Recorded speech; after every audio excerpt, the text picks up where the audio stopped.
Why a linguistic approach for interdisciplinarity?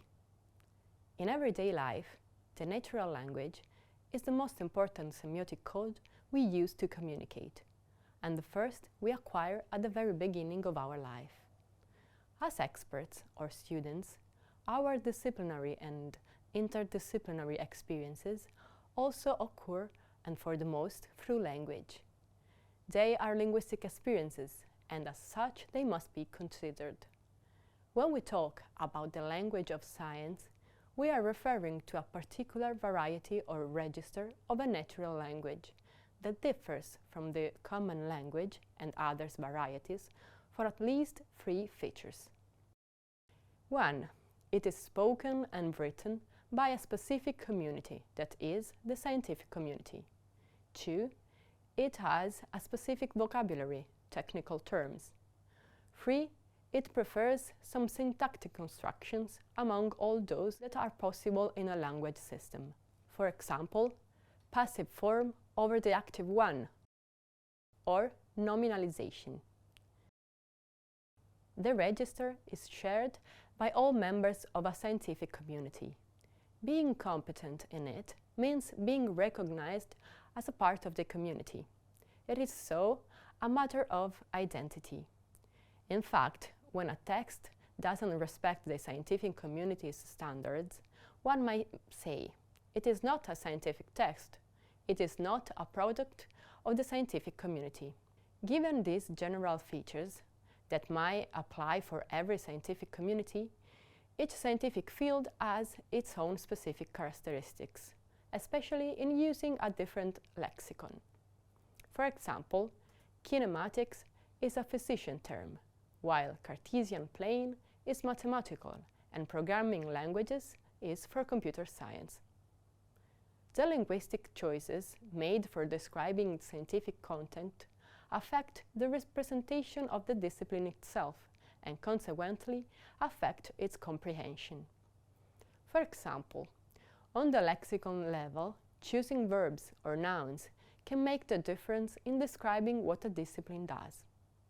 Referring to nouns related to reasoning processes, like idea, conception, theory, supposition, observation, etc., leads one to focus on the reasoning and theoretical part of the science.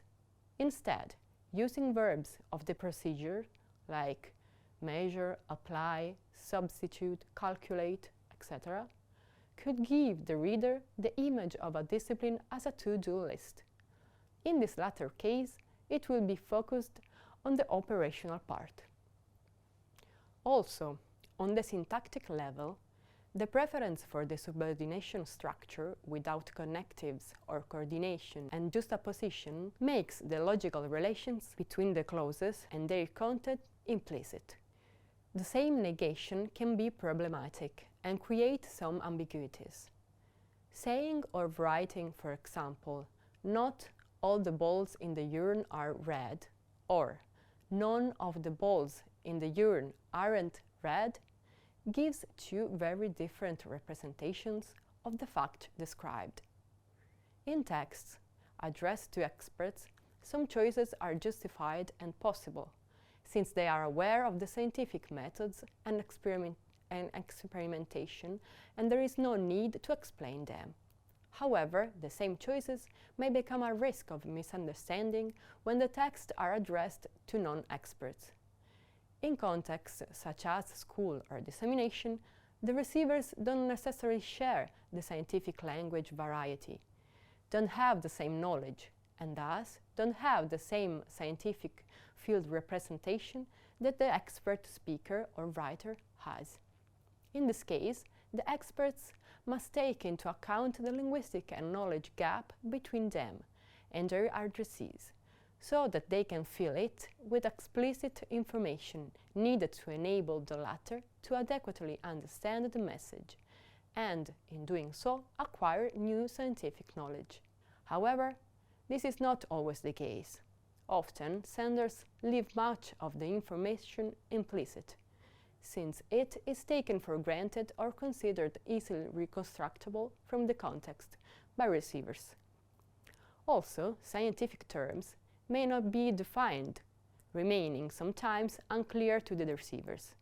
In this scenario, the comprehension of the message is highly difficult, and it may lead to misconceptions of what the discipline does and how it is related to other fields.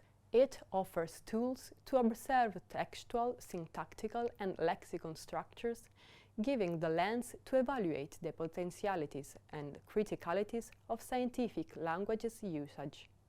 It allows one to detect linguistic choices, analyzing why they have been made and what kind of disciplinary and interdisciplinary images they convey. Finally, linguistic activates interdisciplinary reasoning and the recognition of disciplinary epistemology.